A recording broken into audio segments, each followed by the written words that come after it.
परम पूजनीय परम पुरुष पूर्णधनी सर्वसमर्थ वक्त मौज महल के मालिक परम संसद गुरु श्री गुरु महाराज जी एवं आज के सत्संग में उपस्थित समस्त साध संगत के चरणों में सेवक का प्रतिफल आनंद आनंद।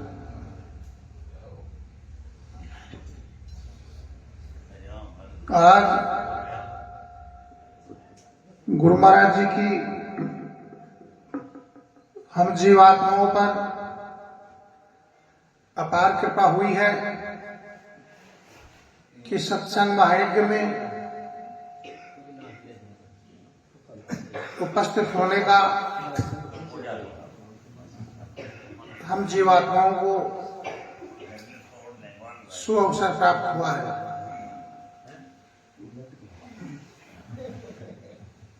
कहते हैं सतगुरु साबुन दर्शन मंजन, प्रेम का नीर बहाई, भक्ति नदी यहां निज दिन बहती, जामा मलमल मैल गवाई। कि हे प्रेमियों, सतगुरु के चरणों में सत्संग किए बेला, सत्संग का यह शुभ अवसर ये परमपिता परमात्मा की अपार कृपा से प्राप्त होता है। सत्संग में आने से, सतगुरु के दर्शन लाभ से अनंत लाभ होते हैं और दर्शनों के प्रभाव से हमारी जिस आत्मा पर अनंत जन्मों से जो भ्रम के पर्दे चढ़ गए हैं, वह धीरे धीरे करके साफ होने लगते हैं। जिस प्रकार से एक प्रकाशवान बल्ब के चारों तरफ काले कपड़े की परतें चढ़ा दी जाती है, तो प्रकाशवान बल्ब, जलता हुआ बल्ब में भी अंधेरा हो जाता है। ये अंधेरा क्यों हो गया? जबकि बिजली का मीटर बराबर घूमे जा रहा है, प्रकाश के लिए, रोशनी के लिए बल्ब जलाते हैं और वह जलता हुआ भी अंधेरा देता है। ऐसा क्या हो गया है? ठीक इसी प्रकार से हमारी यह जीवात्मा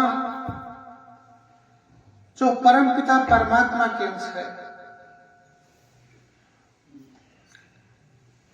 परमात्मा की अंश जीवात्मा अंधी कैसे हो सकती है? परंतु जब से सिंधु सागर से यह बूंद बिछुड़ करके इस माया लोक में, इस काल जाल में फंस गई है, तब से कर्म भरम के पर्दे इतने गिलाफ चढ़ गए हैं, इतने आवरण चढ़ गए हैं कि आत्मा को अपने खुद का होश नहीं रहा, अपने आप को भूल गई है। तो फिर सत्संग में बैठने से वह भूल भ्रम के पर्दे धीरे धीरे खुलते जाते हैं और जिस प्रकार से उस बल्लभ से भी प्रकाश प्राप्त करना है, तो जैसे पर्दे चढ़े हैं वैसे ही वो उतरते चले जाएं तो बल्लभ प्रकाशवान प्रकाश प्रकट होता है। तो जब सतगुरु के दर्शनों से, उनके वचनों पर चलने से हमारी आत्मा जो स्वयं प्रकाशवान है वह प्रकट होती है।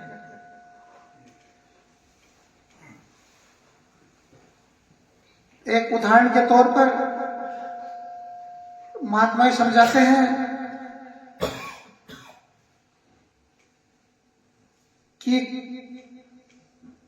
शेर का छोटा बच्चा और भेड़ों के झुंड में साथ हो लेता है। अब वह भेड़ों के झुंड में उनकी तरह ही चलता है, उनकी तरह ही बोलता है, उनकी तरह ही वो जो खाते हैं वो खाता है और अपने सारे गुण भूल गए और अपने आप को भेड़ी समझ लिया।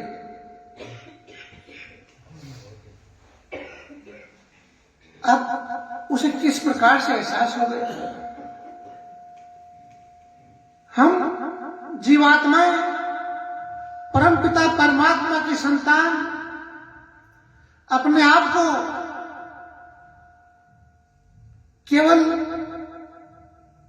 इस काल के जाल में बंद, इन 84 लाख पिंजरों में बंद अपने आप को एक दुखी व्यक्ति समझ लिया है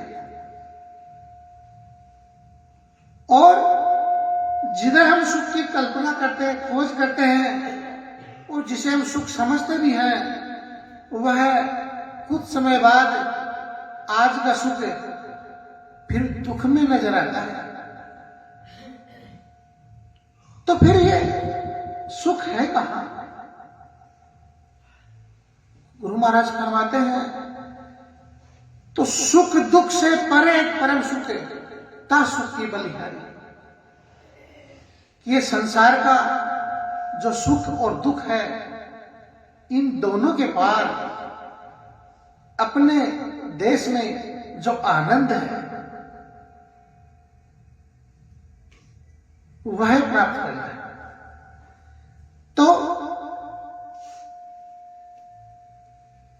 बड़ी कृपा हुई परमात्मा की, बड़ी कृपा हुई एक शेर की, जिसने देखा कि अपनी जाति का, अपनी बिरादरी का और ये अपने दुश्मनों के झुंड में क्यों साथ साथ चले हैं। वो देखता है तो भेड़ बकरियों की तरह वो घास खा रहा है, उनकी तरह मिमिया रहा है।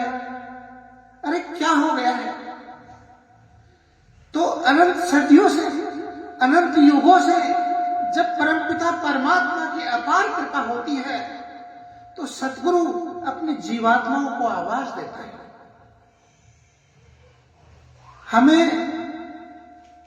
हम पर गुरु महाराज की, भक्त परमात्मा की आज वो नजर पड़ी है कि वो हमें देख रहे हैं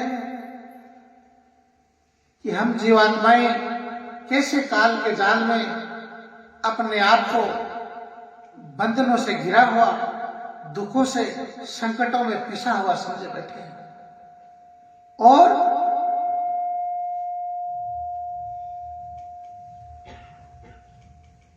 अपनी मन बुद्धि के अनुसार सारे भक्ति के जतन करने के बाद भी परमात्मा की प्राप्ति नहीं हो पाई। कोई मंदिरों में परमात्मा को ढूंढता है, कोई मस्जिदों में, कोई गिरजाघरों में, कोई मड़ी मुसाणियों में, कोई तीर्थों में, कोई मूर्तों में, क्या पता कहां कहां हम परमात्मा की खोज करते हैं। महात्मा रज्जब साहब कहते हैं, अपने अपने इष्ट की सभी बनावट है, रज्जब निशाना एक है तो तीर अंदाज कि खोज तो हमारी परमपिता परमात्मा की है। खोज तो जीवात्माएं परमात्मा को खोज रही है, अपने मूल स्रोत में जस माने के लिए लालायित है, पर रास्ता नहीं दिखता। कहते इधर से अंधा होता, उधर से अंधा जाए, फिर अंधा ने अंधा मिलिया, रास्ता कौन बदलाए। कि कोई रास्ता तो बदलाए। हम कहां से आए हैं? हम आज जिस परिवार में पैदा हुए हैं, उस परिवार में जी जान लगाए हैं, बाल बच्चों में अपनी जान समाई है, परंतु क्या हमें खबर है कि इस 10, 20, 50 साल के इस मनुष्य देह के पहले हम कहां थे? वो बंधन कहां चले गए? वो प्यार पहले भी तो होगा, वो कैसे छूट गई? उसकी याद ही नहीं रही। और कुछ समय बाद हम यह देह भी छोड़ चलेंगे, फिर कहां जाएंगे, फिर कहां बसेरा होगा, हमें कुछ पता नहीं। तो सतगुरु आवाज देता है अपने प्यारों, तो शेर भी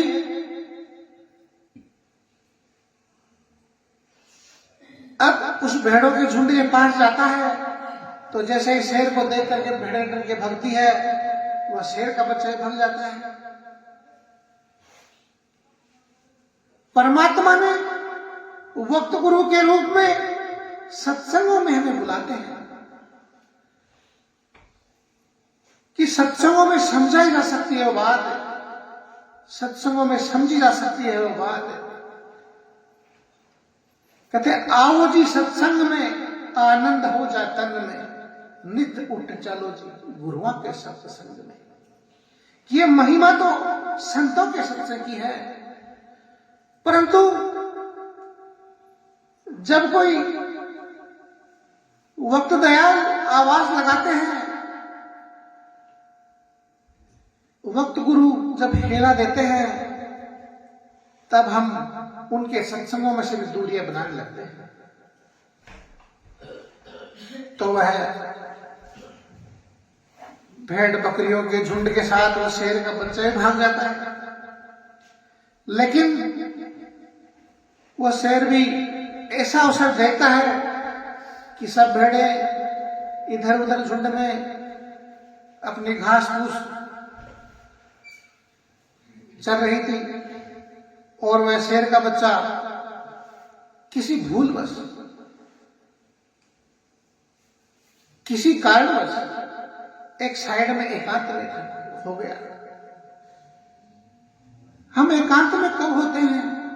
संतों में हमारा भाव कब आता है? जब कोई ऐसी आपदा, कोई ऐसी मुसीबत हम समझते हैं कि जहां अब कोई बस की बात नहीं रही, तो फिर परमात्मा याद आता है। परमात्मा को वह अवसर भी आप हमारे लिए एक सुअवसर बना देता है, और सत्संग में आने से उसका ही बना होता है। तो उस शेर के बच्चे को पास खड़ा होकर समझाता है अपनी भाषा में कि रे भाई, तू शेर है? नहीं जी, मैं तो भेड़ हूं, मुझे छोड़ो, मुझे भग जाने दो, मुझे चले जाने दो, मुझे मत मारो। अरे कौन मार रहा है? ये जिनके संग में तू बैठा है वह तो तेरे दुश्मन, वो तो तेरे सामने कुछ लगते ही नहीं।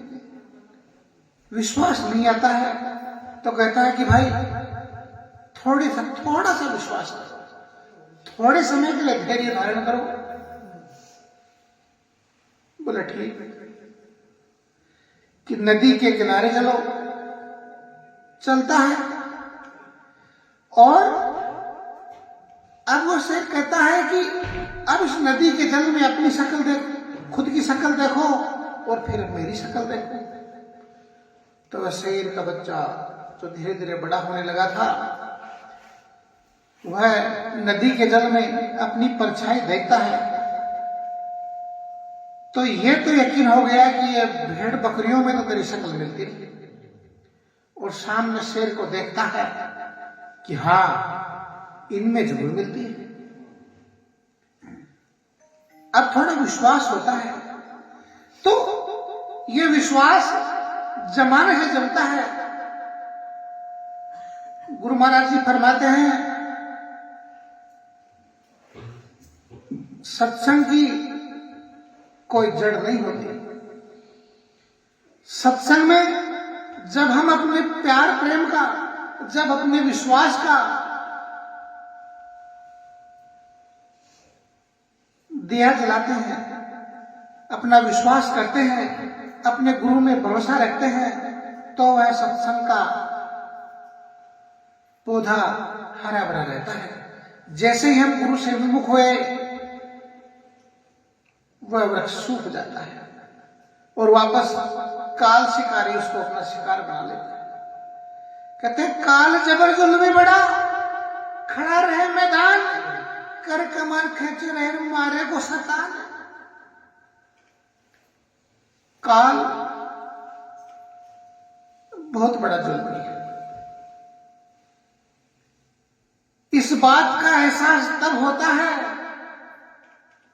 जब हम अपने निज को जिस वक्त पहचान पाते हैं, जिस वक्त हमारी आत्मा, हमारी सुर्त गुरु महाराज की मेहरबानी से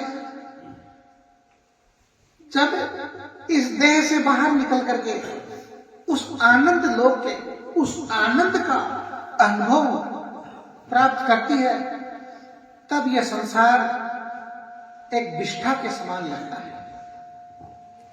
वह मीठे मीठे पकवान विष्ठा हो जाते हैं। दुनिया का सब ऐसो आराम व्यर्थ जान पड़ते हैं। वह आनंद ही ऐसा है। पर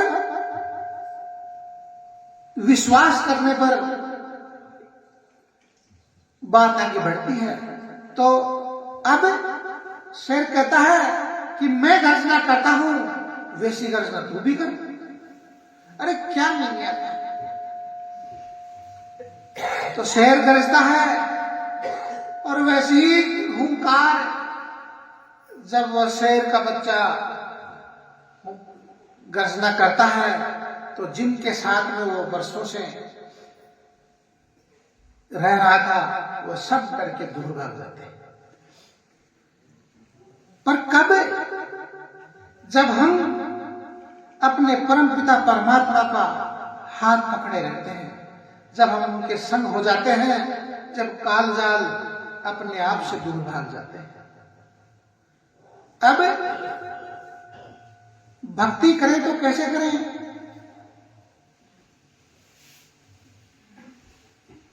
इस काल माया ने इस प्रकार की उलझने लगा रखी है कि सुबह से लेकर शाम तक लूण तेल मिर्च के अलावा कुछ काम नहीं हो पाता है। केवल सुबह की व्यवस्था करते हैं, फिर शाम की व्यवस्था करते हैं, फिर रात हो जाती है, कभी क्या करते हैं, कभी क्या करते हैं, और वह अवसर, वह मौका हम गवा देते हैं। एक उदाहरण के तौर पर महात्मा समझाते हैं कि महात्मा कबीर साहिब एक चौधरी साहब को चटाने के लिए, जो एक जमींदार थे, बहुत मेहनती थे, और उनके पास चले जाते हैं और कहते हैं कि भाई चौधरी साहब, आप भले आदमी लगते हो, सुबह से लेकर शाम तक बहुत भरसक मेहनत करते हो, आप एक थोड़ा सा काम और कर लो राम का नाम ले लो। तो बार बार में इन जन्मना और मरना नहीं पड़ेगा। ये जो दुख तकलीफें हैं इनसे आपकी मुक्ति हो जाएगी। तो राम का नाम ले लो। तो चौधरी साहब कहते हैं कि हे महाराज, आपकी बात बड़ी उत्तम है, अच्छा लगता है, पर क्या करें? बच्चे छोटे हैं, घर परिवार बड़ा है। यदि मैं आपकी तरह राम का नाम लेने बैठ जाऊं तो ये बच्चे खाएंगे क्या? इनका पालन पोषण कैसे होगा? तो महाराज थोड़ा समय दीजिए, ये थोड़े बच्चे बड़े हो जाएं, उसके बाद में मैं राम का नाम लेता। कुछ समय बाद महात्मा जी फिर आए, बच्चे बड़े भी हो चुके थे। अब उसे चिंता सताने लगी कि इनके विवाह शादी हो जाए, उसके बाद राम का नाम लूंगा। तो वह भी हो गए। फिर महात्मा जी जीव चताने के लिए आए, तो फिर कहता है कि जी पोते पोतियों का मुंह देख लो, उसके बाद राम का नाम लूंगा। अब पोते पोती होने ही थे, वह भी हो गए। महात्मा जी फिर आए और फिर हिला दिया कि चौधरी साहब समझ जाओ, बहुत बीत गई है। अब चौधरी साहब भी अब वो जवान न रहे थे। वो कहते हैं कि महाराज,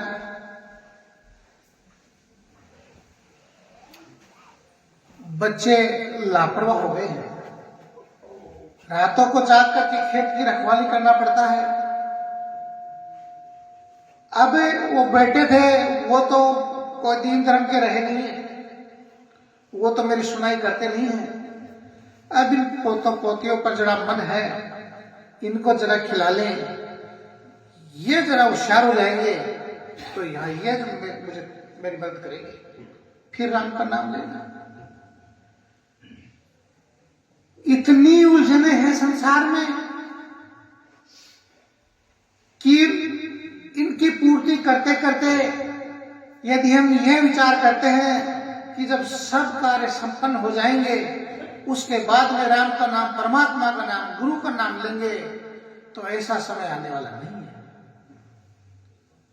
एक उदाहरण के तौर पर महात्मा जी फरमाते हैं कि घोड़े पर सौदागर, घोड़े पर बैठकर सौदागर दूर देश से आ रहा था। बहुत लंबा था सफर और चलते चलते, गर्मी का मौसम था, बहुत लंबा सफर हो गया था, दोपहर हो चली थी और प्यास लग रही थी, खुद को भी प्यास लग रही थी, उसका घोड़ा भी हाँफने लगा था। तो सौदागर ने सोचा कि प्यास हमें भी लगी है, अपने घोड़े को भी लगी है, तो आगे का सफर कट नहीं पाएगा, तो क्यों ना अब कहीं पानी की तलाश की जाए और पानी पिया जाए, उसको पिलाया जाए, थोड़ा आराम किया जाए। तो थोड़ा सा आगे चलता है तो पहले के जमानों में जो रहड़ थे उनसे कुओं से पानी निकाला जाता था। तो सौदागर जाता है, जो कुआं चला रहा था किसान, उसके पास जाकर कहता है कि भाई बड़ी जोर की प्यास लगी है, भाई जरा पानी पिला दो। और क्योंकि ये घोड़ा यही तो मेरी सवारी है, यही तो मेरे सफर को आगे बढ़ा रहा है, पहले इसको पिला दो। अरे भाई, पानी के लिए कौन मना करता है, पानी पियो, जी भर के पियो, इसे पिलाओ, आप पियो, तो जैसे ही वह घोड़े को आगे ले जाता है और उस रहट से टक टक की आवाज जो बराबर जो चलता है, तब वो टक टक की आवाज में उसमें बराबर साथ चलती है और उस आवाज से वो घोड़ा बिलक जाता है और वापस पीछे की तरफ दौड़ता है। प्यासा तो था, अब जाए तो कहां जाए, तो बार बार प्रयास करता है। वो घोड़ा बिदकता है, चमक के पीछे हटता है, तो किसान रोक लेता है उस रहट को और वो टक टक बंद हो जाती है। तो घोड़ा को आगे बढ़ाता है कि लब पानी पिला, अब पानी नहीं। अरे पानी तो पिलाओ, अरे इस रहट को चलाओ तो सही। चलाते हैं, वह चलाता है, फिर टक टक की आवाज सुन जाती है। तो सौदागर कहता है कि हे भाई, इस प्रकार से तो मेरा घोड़ा प्यासा मर जाएगा और बिना भी मेरे घोड़े को पानी पिलाए मैं पी नहीं सकता। तो किसान कहता है कि हे भाई, ये रहट चलेगा तो टक टक की आवाज होगी, जब भाई चलेगा तो आवाज भी होगी, पानी भी आएगा।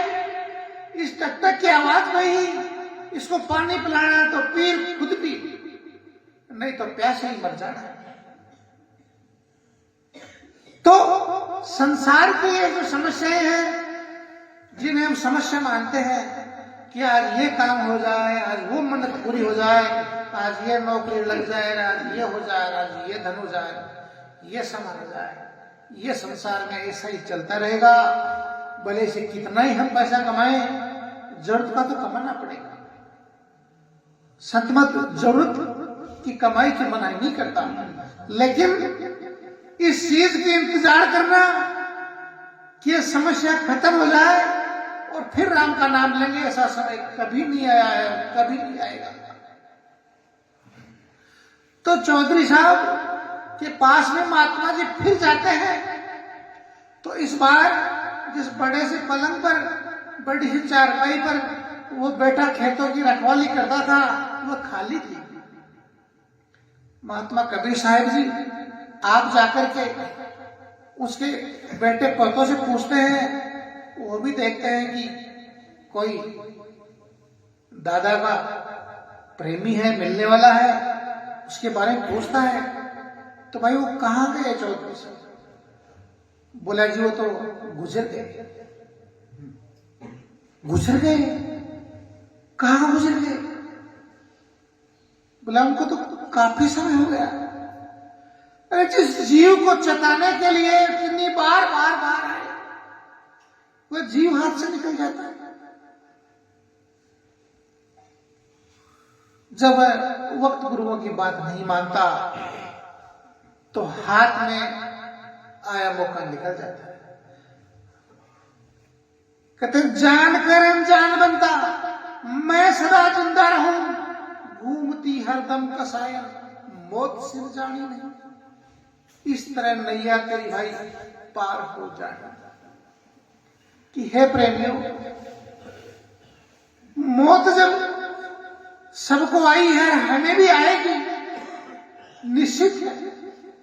तो फिर हम क्या करने आए थे, हम क्या कर रहे हैं, और क्यों न हम वह काम करें जिसके लिए हम आए थे। ये टक टक तो ऐसी चलेगी। तो महात्मा जी अंतर ध्यान होकर देखते हैं कि वह चौधरी साहब परिवार के भरण पोषण के लिए गाय बैल पालता था और एक गाय से तो उसका खास प्यार था। फिर कहते जहां आशा तहां बासा, तो उस गाय से उसका प्यार था। तो मरने के बाद वह गाय के गर्भ में प्रवेश के बाद बछड़ा बनकर बाहर आया और बछड़े से बैल बना। उसके बेटे और पोतों ने उसको मार मार के सोते, खूब खेत जोते। हमारे प्रेम का ऐसा असर होता है, जिनसे हम प्रीत लगाए बैठे हैं, जिनसे लगनी चाहिए थी उनसे लगती नहीं, फिर दुनिया से प्रीत लगती है। तो फिर ये होता है, सोटे लगाते हैं और बैल से हल जुताते हैं। अब भरी जवानी में बैल ने भी हल जोता। अब हल जोतने की उसकी बस की बात नहीं रही,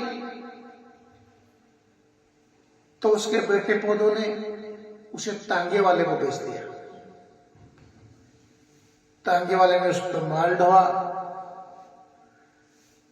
और तांगे का भी काम का फिर जब वो नहीं रहा, जब घुटने उसके जवाब दे दिए, तो तांगे वाला भी क्या करे उसका, उसने कसाईयों को बेच दिया। कसाईयों कौन से उसको बादाम खिलाने थे, उसने उसको काट करके जिंदे कोई मौत से नहीं मरा, मौत से नहीं मरा, कसाईयों ने उसे काट डाला और मांस बाजार में बिक गया। चमड़ी नक्कार वालों ने खरीद ली, नक्कार घर ली। तो महात्मा जी कहते हैं, बैल बने हल में जुते, ले गाड़ी में दीन, कोहलू के तेली के कोहलू रहे कुनी कसाई। मांस कटा बोटी कटी, चमड़न बड़ी मकमकार, कुछे कर्म बाकी रहे किस पर बढ़ती मार।